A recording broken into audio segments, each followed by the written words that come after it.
Bien, voy a compartir la pantalla. Bueno, voy a retomar el tema de hilos y procesos y sin métodos de sincronización. ¿Se acuerdan que estuvimos viendo estas últimas clases? Vimos ciertas maneras de sincronizar, digamos, los accesos que hacen los procesos concurrentes o los hilos a los recursos compartidos. Y vimos un método que era espera ocupada, que era que uno que ciclaba, se quedaba en un while infinito esperando por su turno, y cuando le tocaba se destrababa y el otro se quedaba infinitamente ciclando, y así se iban excluyendo, o sea, no solo esperaban infinitamente, sino que se turnaban uno y uno, como el de las hamburguesas. Ese era el práctico de las hamburguesas, que eran espera ocupada y no me sale la palabra en este momento, ¿cómo es? Alternancia estricta, ¿sí? Se alterna uno y se alterna el otro. Esa fue una de las maneras que vimos. O sea, la característica de ese algoritmo es la espera ocupada y la alternancia estricta. Son dos características, qué sé yo, puede servirte o no. Muchas veces no queremos, la espera ocupada es algo negativo, porque hace que el CPU se quede gastando ciclos de reloj, o sea, porque la CPU no sabe que está haciendo un ciclo, que no está haciendo nada, le da tiempo de procesamiento y él se queda gastando tiempo haciendo nada, pero lo gasta como si estuviese haciendo cuentas matemáticas. Así que eso es algo negativo de ese algoritmo. Y después la alternancia estricta no es algo negativo, es una característica que a veces te puede servir y otras veces no. Y bueno, luego fuimos viendo otras maneras de sincronizar los procesos o los hilos, que era que la dimos la clase pasada, utilizando semáforos. Que los semáforos vienen para ayudarnos a que cuando más que nada para el tema de la espera ocupada. ¿Sí? ¿Por qué? Porque el semáforo lo que te permite es que cuando vos bajás la palanca de que querés acceder, la variable semáforo, digamos, vos le haces un down, ¿se acuerdan que si vos le hacías down a una variable semáforo y esa variable semáforo era 0, el proceso se duerme? Entonces ahí el beneficio que teníamos era que nos ahorramos la CPU, porque si tenemos dos procesos, y uno quiere acceder a un recurso compartido y el otro lo tiene bloqueado, en vez de quedarse esperando ciclando infinitamente, al usar un semáforo se duerme.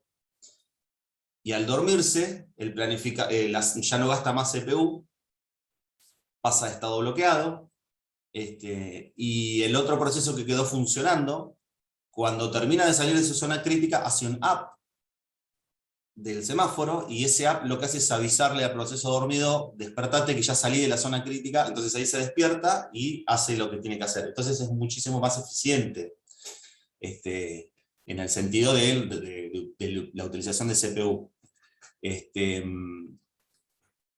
Vimos, eso fue la clase pasada, que les enseñé un problema que ahora lo vamos a repasar, porque esto va a formar parte del práctico 3, que es el problema del productor-consumidor, donde en el libro primero lo plantea el problema y dice: imagínense que tenemos un productor de elementos y un consumidor de elementos, son dos hilos separados o dos procesos separados. Uno produce cosas en una variable compartida, por ejemplo una regla, y el otro las va consumiendo. Se pregunta: ¿cómo hago para que si voy a consumir un elemento y no hay ningún elemento, cómo hago para no quedarme esperando ciclando? Dice, ¿qué onda si proponemos que exista una función sleep y una función wake up? Que ese sleep sería dormir y wake up sería despertarse, que yo me pueda dormir cuando está el semáforo, cuando está no hay elementos para consumir, me duermo, y cuando el productor meta algún elemento ahí, el productor me pueda despertar ejecutando función wake up. Entonces él lo plantea, a la situación plantea, y trata de implementarlo utilizando esta función que se llama wake up y otra función que se llama sleep. Y entonces ocurre un problema, que es que el otro día en la traza lo vimos, y ahora se lo voy a volver a hacer para refrescarlo. Vimos ese problema, y vimos que la solución a ese problema es la utilización de semáforos. Por eso ahí aparecen los semáforos, para que los procesos se puedan dormir y se puedan despertar, pero que no tengan problemas de carreras críticas, ni interbloqueos, ni nada de eso. Después vimos ese mismo algoritmo de productor-consumidor implementado con semáforos, no con la función sleep y wake up comunes, sino implementadas con semáforos, y vimos que funciona. Y hasta ahí llegamos, si no me equivoco. Monitores, no me acuerdo si vimos monitores. No, creo que no. No. Bueno, creo que hasta ahí No, llegamos. que yo No. recuerdo, no, monitores no. Ok, listo. Bueno, voy a repasar el primer problema, el problema del productor-consumidor. Vamos a hacer una pequeña traza rápida, porque no tenemos mucho tiempo, pero quiero que lo repasemos. Aparte, por si alguien no estuvo. El tema del productor-consumidor este es el algoritmo que está en el libro. Tenemos un consumidor y un productor que producen elementos en un arreglo, ¿sí? En un lugar, no te dice dónde. Acá simplemente llama una función que se llama producir elementos. Lo que hace la función no sabemos, pero es meter un elemento en algún lado.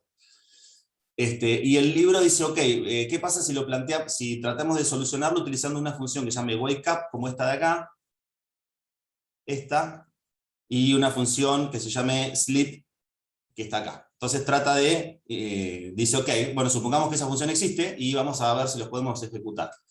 Y te muestra de una ya un problema que no tiene solución, que es el siguiente. Suponiendo que yo voy a hacer una tracita acá, rápida, de n, cuenta, sería la otra.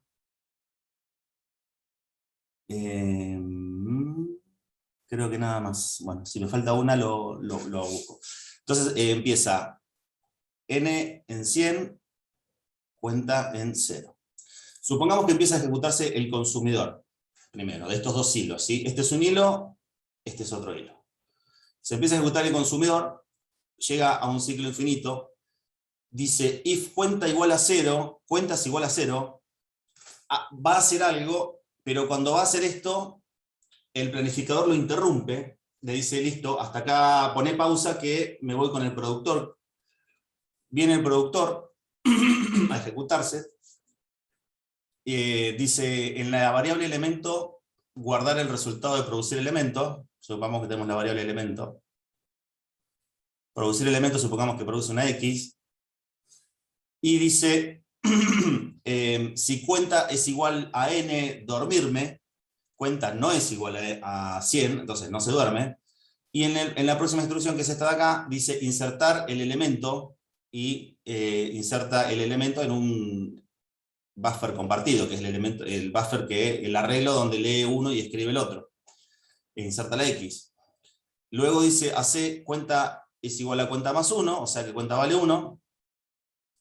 Y luego dice, si cuenta es igual a 1, despertar al consumidor. Es decir, como yo ya puse el elemento, despertar al consumidor que seguro está dormido, porque si se ejecutó antes que yo, encontró que no había ningún elemento y se durmió. Entonces le envía esta señal de wake up al hilo este. Le envía esta señal, despertate. Pero el hilo no estaba dormido todavía, porque se acuerdan que puso pausa acá, antes de dormirse. Entonces, esa señal de wake up, el hilo no le da ni pelota, porque le está despierto y le dice, che, despertate. Ok, sí, ya está, me desperté, listo. Ya estaba despierto. Bueno. Y en este momento, le manda el wake up al consumidor y se sigue ejecutando, porque fíjense que todavía no tiene nada para detenerse, todo sigue produciendo elementos, pensando que ya lo despertó el consumidor, pero el consumidor no se despertó. Cuando llegue el momento en que el procesador, el planificador, le dé la ejecución al consumidor, el consumidor se va a seguir ejecutando desde acá y va a decir, sleep, me toca dormirme, pum, se durmió. Este quedó dormido, y se quedó produciendo elementos, hasta que en algún momento fíjense que cada elemento que genera cuenta le hace cuenta más 1, o sea que le va a hacer cuenta igual a 1, a 2, a 3, hasta un momento va a valer 100 la cuenta. Y cuando llegue a if cuenta igual a n, que va a ser este el caso, o sea, n es 100 y cuenta igual a 100, dormirse. Listo, ping, me dormí. Ya está. Quedó la variable compartida, esta llena, y los dos dormidos. O sea, este es el problema del productor consumidor si no aplicamos algún método mejorado de sincronización. Este lo vimos en la clase pasada, y entonces lo que vimos es cómo podemos solucionar esto utilizando semáforos, que los semáforos son muy parecidos a esto de sleep y wake up, pero son un poquito más avanzados. Entonces, vimos lo que era un semáforo, que se los voy a recordar ahora, y les voy a mostrar, a repasar la solución con semáforos de este problema.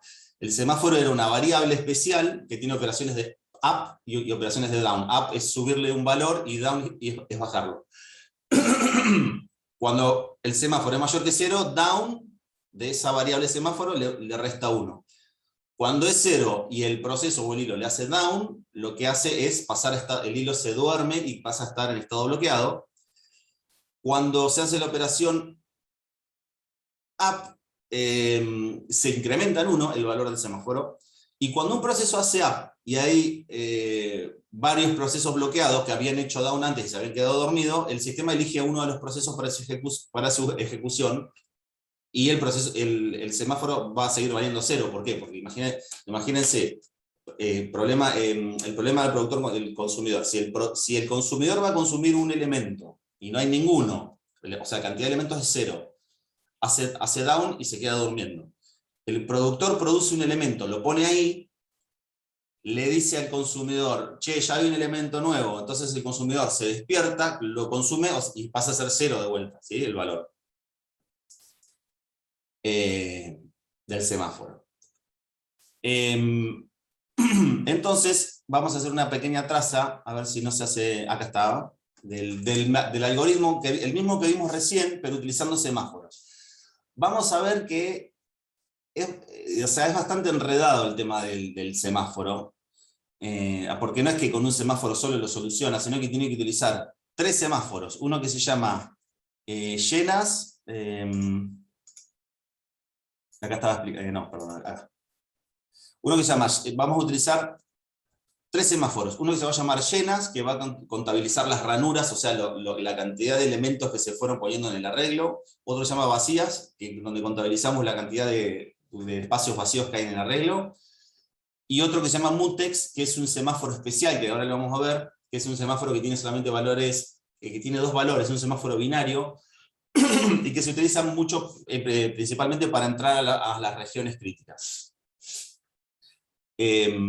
Acá vamos a ver, este es el algoritmo que hace el libro, utilizando vacías, mutex,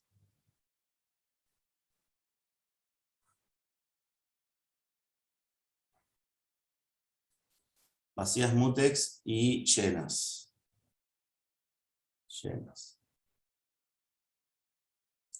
Bueno, vamos a volver a ejecutarlo igual que el anterior, a ver qué pasa.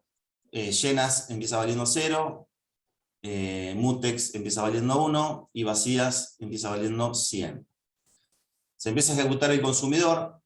Recuerden que es un hilo, este es otro. Ciclo infinito, hace un down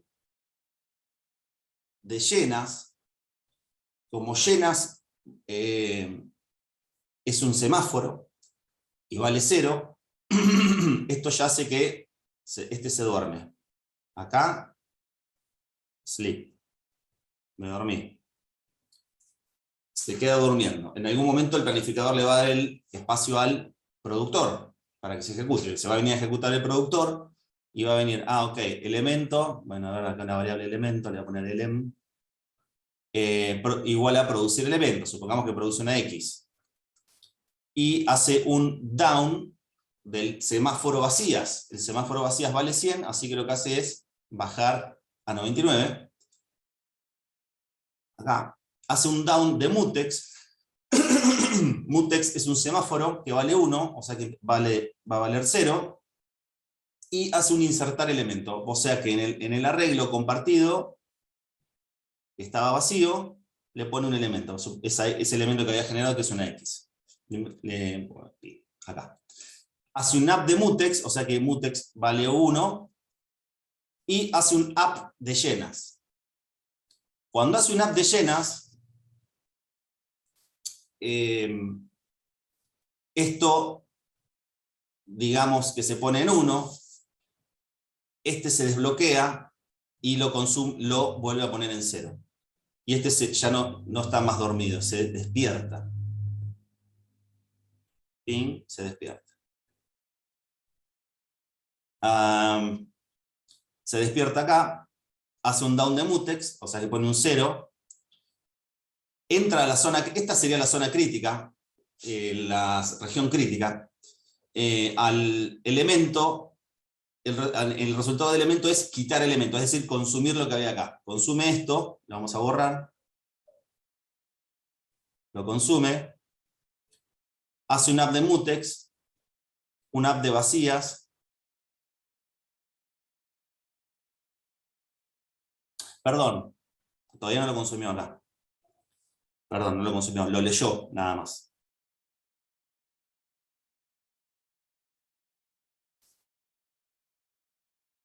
O sí lo quitó.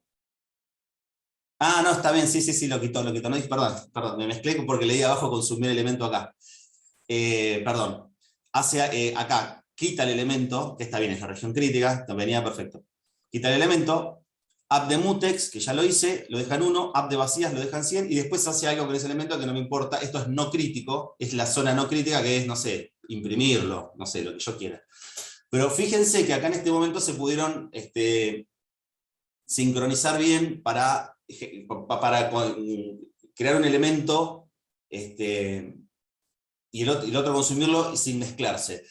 O sea, lo que yo tendría que hacer ahora, que no lo voy a hacer porque ya esto se lo dejo para que ustedes lo hagan como ejercicio si lo quieren hacer, es empezar a ver si, porque yo les hice un caso de uso y decís, funciona. Sí, está bien, el que vos hiciste funciona, pero tal vez hay alguna mezcla de ejecuciones que no. Vos decís, ¿y qué pasa si yo hago down de llenas acá y automáticamente el planificador me quita la ejecución y se lo da al productor y hace elemento? Bueno, fíjense, prueben combinaciones, van a ver que siempre funciona, que no tiene carreras críticas la solución esta. Pero bueno, si lo quieren probar o quieren encontrarle un error y se lo buscan, genial, no lo van a encontrar igual. Bueno, eso, hasta ahí vimos la clase pasada. Bien, hasta ahí. Vieron que había uno de los semáforos que se llamaba mutex, que era binario. Se llaman, los semáforos sirven para contar cosas. Vieron que teníamos un semáforo de llenas y uno de vacías, y le pusimos valor 100 y cada vez que le hacemos down iba bajando, y cuando hacemos up subía. Pero hay semáforos que no nos importa contar cosas, nos importa solamente que cuando está abajo poder pasar, y cuando está arriba poder pasar, y cuando está abajo quedarnos dormidos. Esos son los semáforos para entrar a las regiones críticas, y son los que se llaman mutex. Son semáforos binarios, se pueden representar con un bit nada más, prendido o apagado. Se los nombro porque se los van a escuchar, los vamos a ver, o sea, en el práctico. Tiene dos operaciones, o sea, está prendido o apagado. Si vale 1, hago down y puedo pasar, y si vale 0 y hago down, me quedo dormido, y hasta que alguien no le haga un app, no me deja pasar a la región crítica. Esa es la funcionalidad.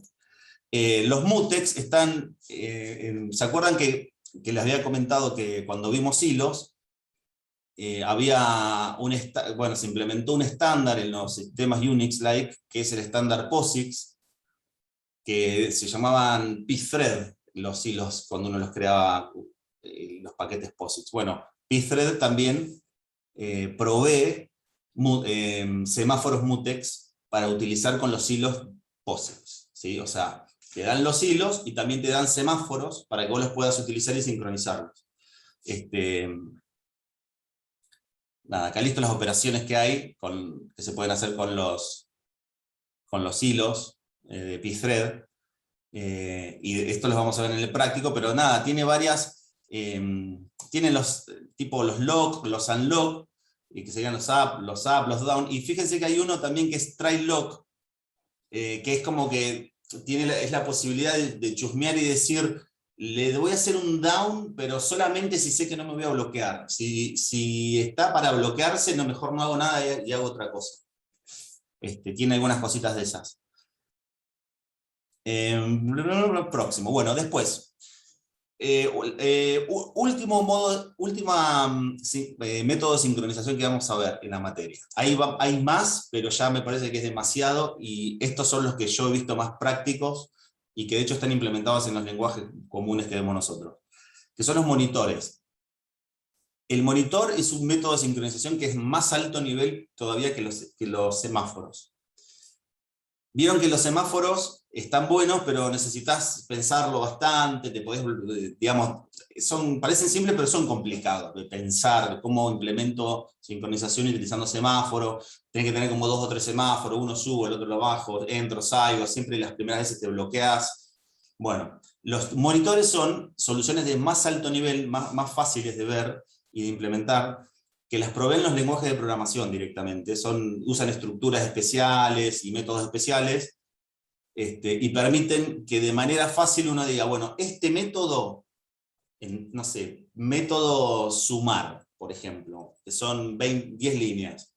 Le pones una palabra especial al método, por ejemplo en Java Synchronized se pone, y ya el sistema operativo sabe que eso es una región crítica, todo ese método, todo ese procedimiento o función. Entonces nunca te va a dejar que haya 2 hilos, 2 threads adentro a la vez. Entonces ya te facilita un montón el tema de acceso a la región crítica o no. Ya le decís al sistema operativo, che, cuidado con esta porción de código, que acá se tocan cosas compartidas y no quiero que nunca jamás pase que haya 2 hilos así, cambiando cosas y uno escribiendo, otro leyendo, porque se me rompe todo. Y entonces fíjense que con un synchronized ya medio que tenés bastante, entre comillas, solucionado el tema de la sincronización. No es que te pones synchronized y está todo solucionado, porque también tenés que controlar cosas, pero ya por ejemplo, Java te provee el synchronized y un wait y un signal, creo que se llama, a ver si lo tengo acá. Sí, wait y signal, que son para dormirse y despertar. Pero el problema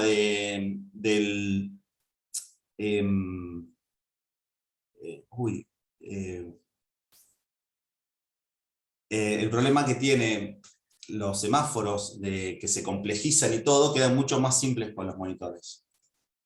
Van a ver, acá, por ejemplo, es muy chiquito, lo voy a hacer más, a ver, lo voy a agrandar para que vean una solución. Yo lo tengo implementado acá en mi máquina, pero no se los voy a, ahora, en otro momento de última, si quieren lo vemos, un productor consumidor hecho en Java, pero fíjense que queda mucho más simple.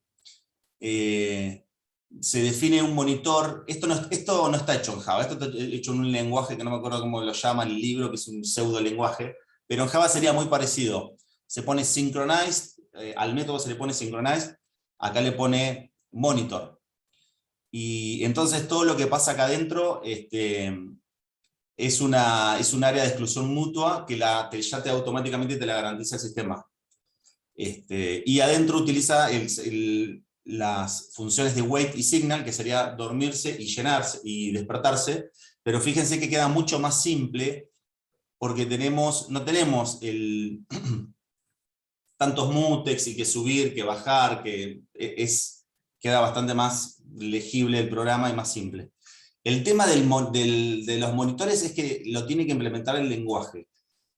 Es algo que lo provee el lenguaje. Tengo entendido que C no tiene monitores, pero bueno, tienen la librería de los semáforos de pthread. Java tiene monitores, no sé si C#, supongo que los debe tener también. O sea, eso hay que ver cada lenguaje si te provee el tema de sincronización utilizando monitores o no. Esto de los monitores lo dejo muy abuelo de pájaro, como lo vimos ahora. Se los presento como un método de sincronización lo repito, de un poquito más alto nivel, un poco más simple de implementar que los semáforos. Vamos a hacer el trabajo 3 probablemente relacionado con, perdón, el trabajo 3 va a ser de semáforos. Tal vez el trabajo 4 hagamos monitores con Java, eso estoy viendo todavía. O creo que en Android también hay monitores implementados, implementa monitores. Hay librerías para implementar monitores, así que por ahí de último lo vamos a hacer en Android. No sé, eso lo estoy viendo. Pero algo vamos a hacer con los monitores y ahí lo podemos ver en más profundidad, hasta por ahí de última haga una clase de monitores si es que hay dudas o no se entiende o se confunden, que es súper comprensible, y lo vemos bien. Ahora simplemente lo dejamos así, superficialmente, nada para que tengan idea. Bien, hasta acá más o menos me siguieron más o menos el cuentito le encuentran sentido más o menos a toda esta perorata de las sincronizaciones, de los distintos métodos que hay, de los monitores, de los semáforos, de la espera ocupada. ¿Se entiende más o menos o lo ven muy chino? ¿Qué onda? ¿Alguien que represente, ahora que estamos con esto de quién representa la voz del pueblo? Yo lo entendí, no me queda muy claro el monitor, pero me imagino que es otra manera de verlo o de implementarlo.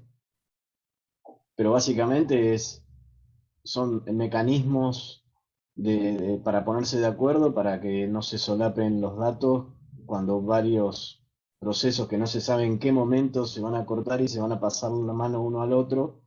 De alguna manera marquen en dónde estaban o qué se puede hacer o qué no se puede hacer. Básicamente hacen eso. Lo que pasa es Exacto. que, claro, lo tiene que hacer ellos.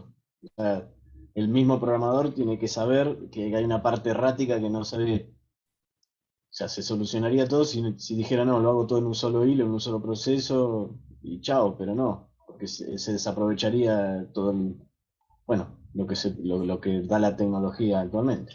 Totalmente. Y esto encima también, esto es peor todavía cuando se hace en red, cuando los procesos funcionan en red y eso hay otros handshake, ¿no? Hay otros procedimientos para sincronizarse también. Sí, totalmente. Y No sé, pérdida de mensajes, todo lo que es UDP, por ejemplo, que son, viste que el protocolo UDP tira mensajes así y no le importa si llegan o tal no. cual. No, Hay todo un tema, en sistemas distribuidos se complica mucho más, pero estuvo excelente, o sea, sí, es lo que decís, son mecanismos de sincronización entre procesos e hilos, y les presenté primero el más básico, que es espera ocupada, que es, lo hacemos sin nada extra, sin ayuda, nos quedamos haciendo un while con una variable global, y si es mi turno hago, laburo, y si no es mi turno no, y después les mostré el tema de utilizar semáforos, y el tema de utilizar, y bueno, ahora les mostré el tema de los monitores. O sea, el tema de los semáforos viene, como les comentaba, con la idea de mejorar esto de la espera ocupada, de que si me voy a sincronizar, pero uno necesita un recurso y no lo tiene, que no se quede ciclando infinitamente gastando CPU. Porque esa CPU la podría estar utilizando otro proceso que está haciendo cosas, de verdad, no está ciclando. Entonces, los semáforos vienen para que, bueno, está bien, no tengo recurso, me duermo. Listo. Y después vienen los monitores, ¿para qué? Porque los semáforos por ahí se complica el código, se empieza a complicar, se empiezan a mezclar, que si bajo uno, bajo el otro, que se mezcla, qué sé yo.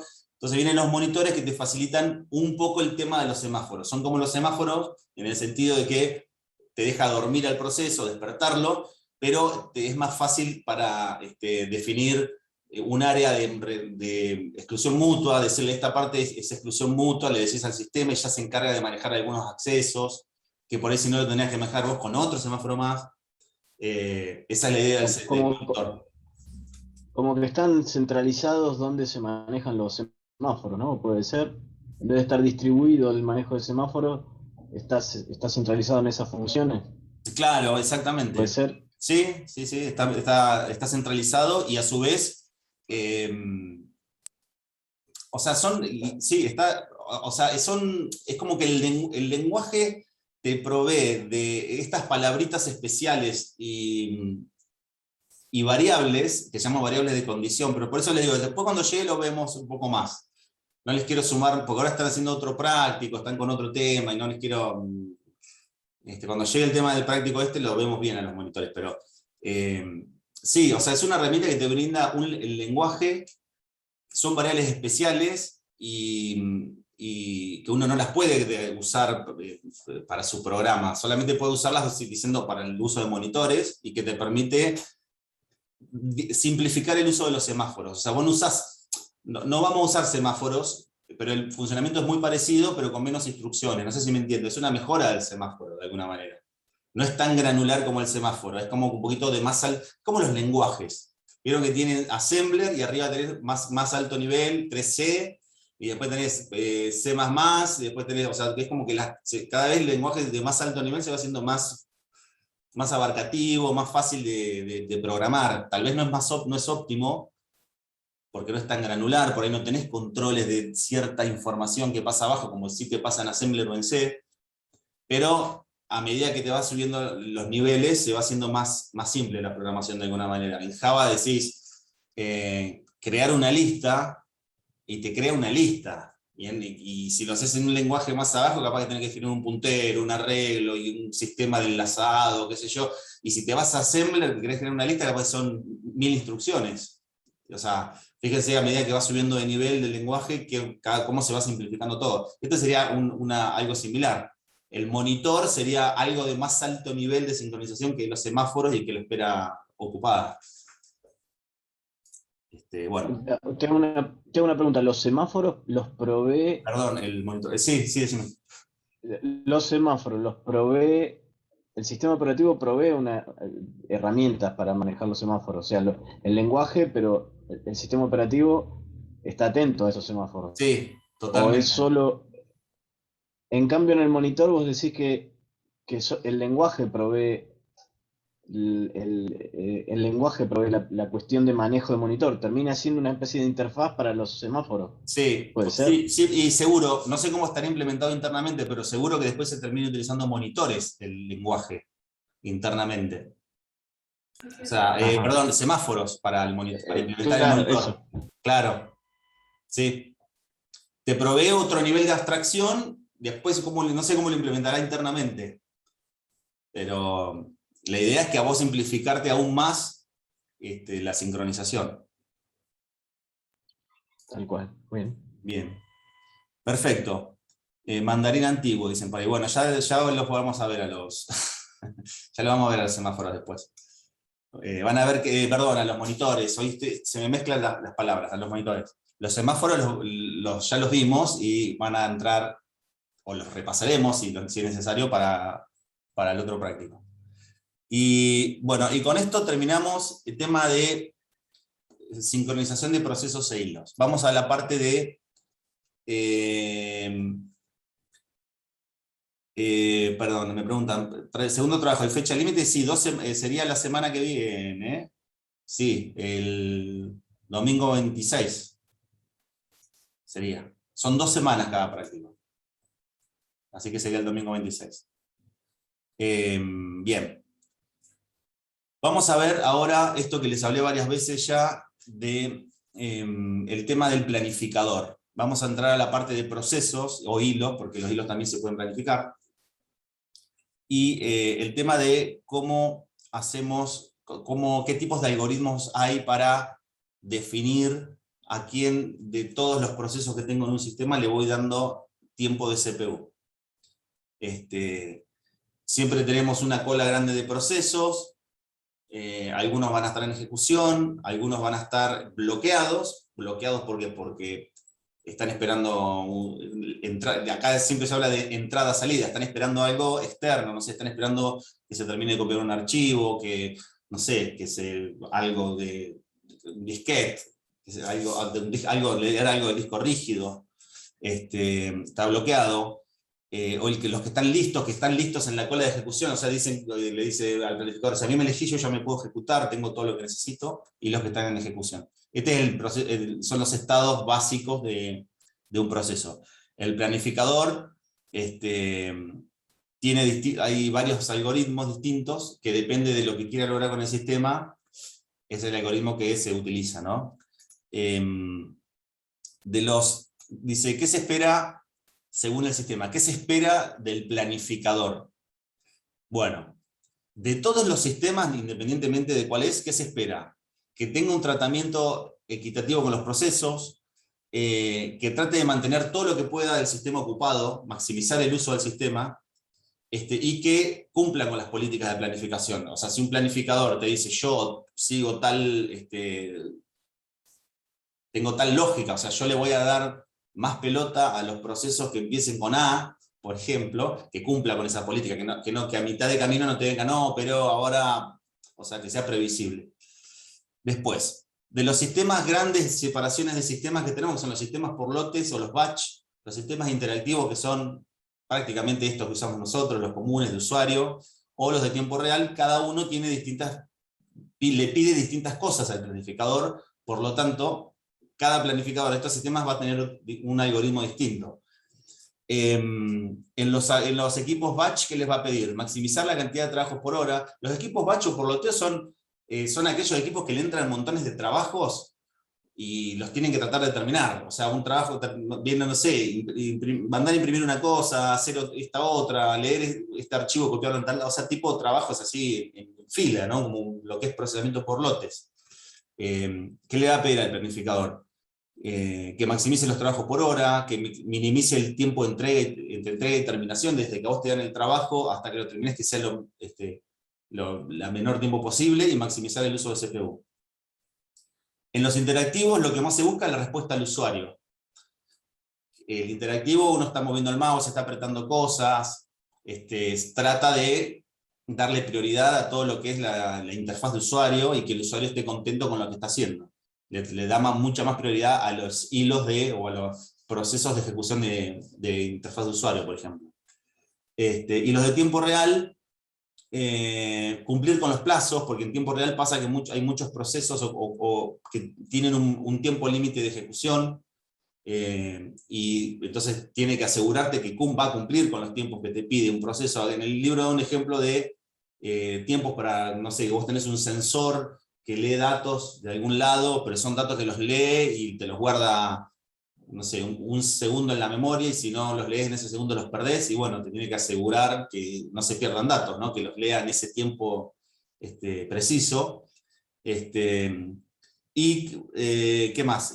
Bueno, y después habla en los de tiempo real, los de sistemas multimedia, que te brinden cierta predictibilidad de cómo se van a ir ejecutando los procesos, por ahí, porque dice que en los multimedias a veces no importa tanto cumplir con los plazos, pero sí tener predictibilidad de cómo se van a ir ejecutando los procesos para poder planificar, bueno, ahora estoy escuchando audio o estoy viendo video, ¿cómo hago para que le dé más pelota para que no haya glitches en el audio, no se corte, que le dé cierta continuidad? Bueno, son, como ven, tres tipos distintos, muy distintos de sistemas, y van a ver que los planificadores son distintos en cada uno, o sea, usan distintos algoritmos. El primero que vamos a ver hoy es, perdón, una cosita más, antes de entrar al algoritmo. Hay los algoritmos de planificación, hay muchísimos, pero tienen dos clasificaciones grandes, que es si son apropiativos o no son apropiativos. Supongamos que tenemos en el hardware un clock, un reloj, que n veces por segundo interrumpe al planificador, pongamos 50 veces por segundo, lo interrumpe al planificador y le pregunta, bueno, ¿qué hacemos con él? Estoy ejecutando este proceso. O sea, le pide planificar 50 veces por segundo. Cada 50 veces por segundo le dice, estoy ejecutando este proceso, ejecutás otro, seguimos con el mismo, ¿qué hacemos? Así 50 veces. Entonces, dice que los no apropiativos hacen lo siguiente. Cuando empiezan a ejecutar un proceso, le dejan la CPU al proceso ese hasta que el mismo proceso la libere, o sea, por propia voluntad termina de ejecutarse, digo, listo, ya está, terminé, y te devuelve la CPU, o se quede bloqueado por una entrada-salida. ¿Sí? O sea, el proceso dice, necesito tal cosa de la disquetera la está usando alguien, se bloquea, y ahí el planificador decide quitarle la CPU al proceso, pero no es que se la quitó así a la fuerza, como en el caso de apropiativo, sino que se la quita porque está bloqueado, o sea, igualmente no podía hacer nada con la CPU. El apropiativo es que selecciona un proceso, pero con anterioridad sabe que le va a dar 10 milisegundos, y una vez transcurrido ese tiempo, lo deja en estado listo, en la cola de proceso listo, y pasa a otro proceso. Lo deja 10 milisegundos y o sea, el planificador le quita la CPU al proceso en el clasificación apropiativa. ¿Se entendió lo de esto de apropiativo y no apropiativo?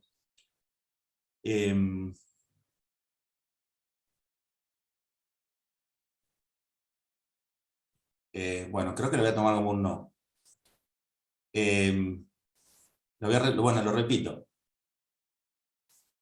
De los algoritmos, todos los tipos de algoritmos que hay para planificar cómo se van a ejecutar los procesos para el planificador, digamos, para que el planificador decida qué proceso ejecuta y no, hay una gran clasificación en dos partes. O sea, todos esos algoritmos se pueden clasificar en dos partes. En los algoritmos que son apropiativos y los algoritmos que son no apropiativos. Cuando utilizamos algoritmos no apropiativos, el planificador, cuando le da la CPU a un proceso, viene un proceso, le da la CPU para que ejecute sus instrucciones, se la da y no es que se queda mirando a ver cuánto tiempo tarda, y si tarda mucho le saca la CPU, se la da a otro proceso. Se la da y se la deja que lo ejecute. Si está en 1000 años el proceso ejecutándose y no libera la CPU, lo deja. O sea, no está muy bueno, digo. Imagínense que ejecutamos un proceso que tiene un bug, que se queda loopeando infinitamente, se te cuelga la compu. Entonces, el no apropiativo es piola en el sentido de que no es muy complejo el planificador, porque simplemente le da la CPU a un proceso, y cuando ese proceso termina, le devuelve la CPU y se la da a otro proceso. Cuando ese proceso termina, se la devuelve y se la da a otro proceso, y así hasta que termina de ejecutar todo. Que nunca termina, siempre hay procesos dando vuelta. El apropiativo es más bardo ya. Ya le da la CPU, pero un toque y se la quita, y se la da a otro, y se la quita, y se la da a otro, y se la quita. Esa es la diferencia entre cuando se clasifica un algoritmo, que se dice, este algoritmo es no apropiativo y este algoritmo es apropiativo. Ahora sí. ¿Sí? ¿Quedó? Bueno. Sí, mejor. Bueno, me alegro. Vamos a ver el primer algoritmo, y último por hoy, que se llama el algoritmo que el primero que viene, el primero es servido. También conocido como FIFO, First In, First Out, que es el primero que entra, es el primero que sale. Es no apropiativo este algoritmo. A medida que van entrando los procesos, se van poniendo en una cola de procesos. Cuando un proceso se bloquea, se empieza a ejecutar al siguiente, y una vez que el proceso que se había bloqueado anteriormente se libera, que pasa de estado listo, se lo pone al final de la cola como si fuese un proceso nuevo. Es el proceso, es el más simple de comprender e implementar, pero tiene muchas desventajas, como por ejemplo que, imagínense, tengo una cola de procesos, agarro el primero y el primero tarda 1 hora. Listo, la compu se queda colgada, inutilizable, hasta 1 hora que termine y se empieza. O sea, es medio inviable en general. Excepto por ahí en los de lotes, podría tener un poco más de sentido procesamiento por lote, pero en lo que es interactivo y eso no tiene mucho sentido. Les voy a mostrar un videito y terminamos.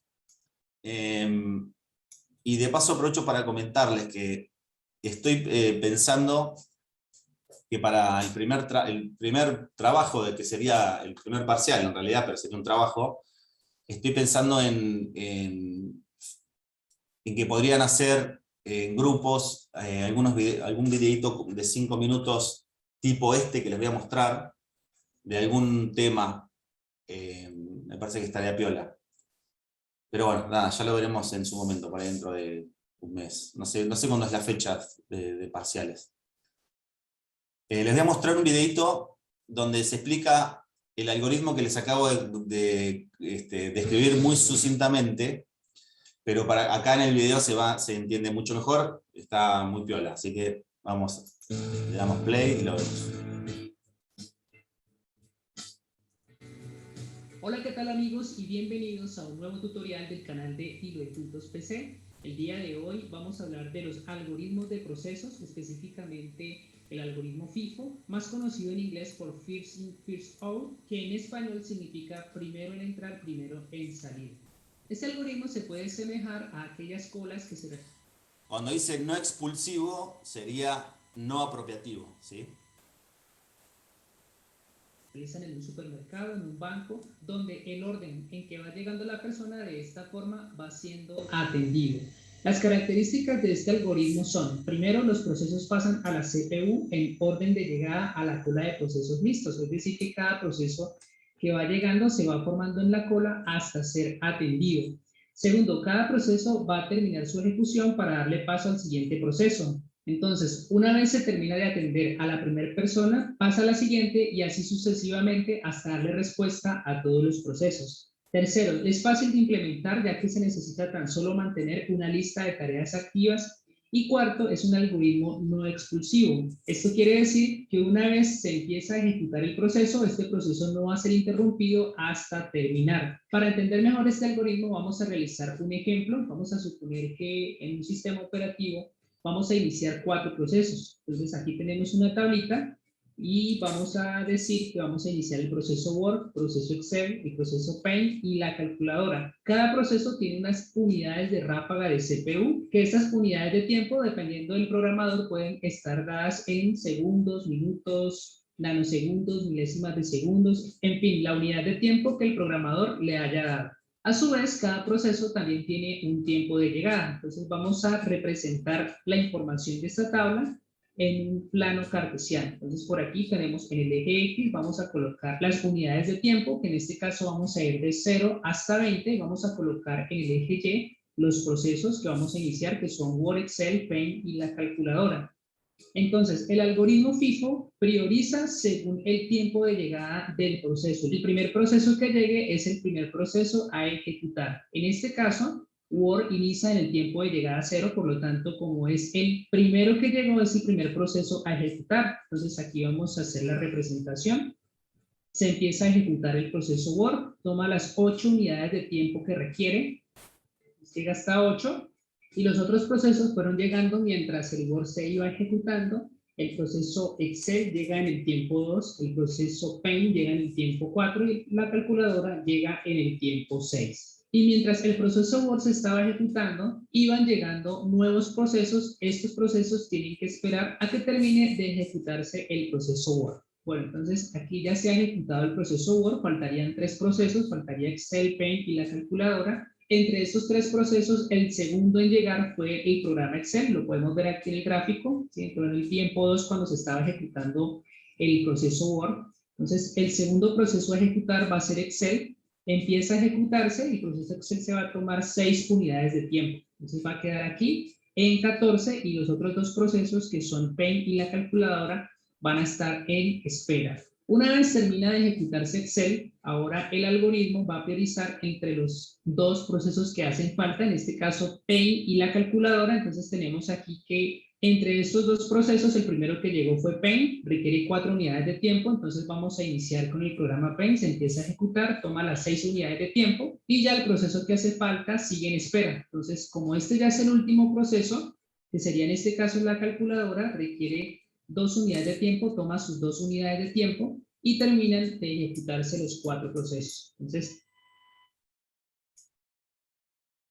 aquí se ha priorizado el primero en entrar es el primero en salir. Entonces, como el proceso Word fue el primero en entrar, este fue el primero en salir, así sucesivamente también Excel, entró, salió, luego entró Paint, salió y por último entró la calculadora y salió. Es así como trabaja el algoritmo FIFO.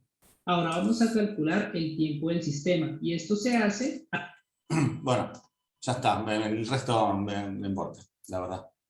no están, nada, hace cálculos de cuánto, a ver, lo que dice después es de que la calculadora, en realidad, fíjense que tenía re poquito, necesitaba re poca CPU para ejecutarse, necesitaba dos es una unidad de algo que puede ser cualquier cosa, pero es para tomar una medida cuantitativa, digamos, necesitaba un 2, y fíjense que como llegó más tarde que el resto, tuvo que esperar 18 unidades de tiempo para poder ejecutarse. O sea, tardó un montonazo, siendo que era algo que con otro tipo de planificación...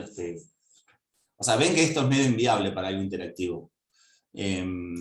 A ver qué me dicen aquí. Sí, funciona como una cola. Bien. Espero que les haya, que este videito les haya ayudado a entender el algoritmo. Creo que no es muy complejo, la verdad, es el más simple de todos, es el que va llegando, que la prioridad se la da el tiempo de llegada. El que llega primero lo ejecuto, y a medida que van llegando los voy ejecutando. Es así, no tiene mucha más vuelta que eso. Así, la vueltita chiquita que tiene es que si alguno de los que estoy ejecutando se bloquea porque necesita algo de entrada-salida, lo saco de ejecución y cuando se desbloquea lo pongo de vuelta al final de la cola. Esa sería, digamos, la única vuelta extra que tiene, pero es muy simple el algoritmo. Esto es todo por hoy. Nos quedan 4 o 5 algoritmos más, que lo vamos a ver la próxima. No sé si... te dejo el link, Edward. El link si lo querés ver en un rato, igual después va a estar en las transparencias, pero pues si lo querés ver ahora. Y qué les iba a decir, chicos, nada más, es todo por hoy. Les voy a avisar después si hay clases el martes o no. Y bueno, y nos vemos, si no nos vemos el martes, nos vemos el jueves. Así que nada, buen fin de semana, cuídense, estoy viendo cómo seguimos con los prácticos y voy a tratar de ver cómo hacemos con el trabajito que estaba pensando para el parcial, pero falta todavía, así que tranquilos. Lo del práctico lo vamos a ver el jueves, si hay alguien que esté con problemas, vamos a ver el tema del práctico. Así que si hay alguien que tenga esté bloqueado o algo, el jueves conéctense y podemos ver de compartir pantalla o como de alguna manera de desbloquearlos para que los puedan entregar. El jueves hay mesa de examen, ¿qué significa eso? ¿Hay finales? Bueno, a ver, les dejo, sí. No, que sí, que hay un final de matemática. Ok. Bueno, voy a averiguar entonces con la cátedra si tal vez no hay clases entonces la semana que viene. Porque es justo la semana de... Tal vez por eso será. ¿Por qué la semana de la primavera? Bueno.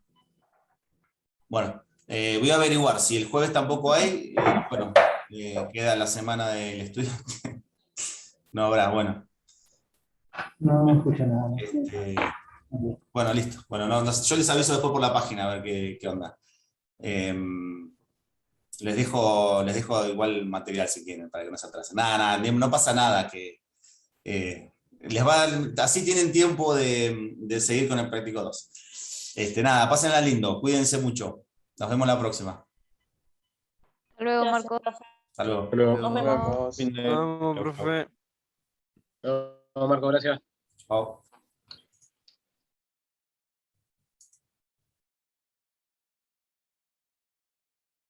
Profe. Sí.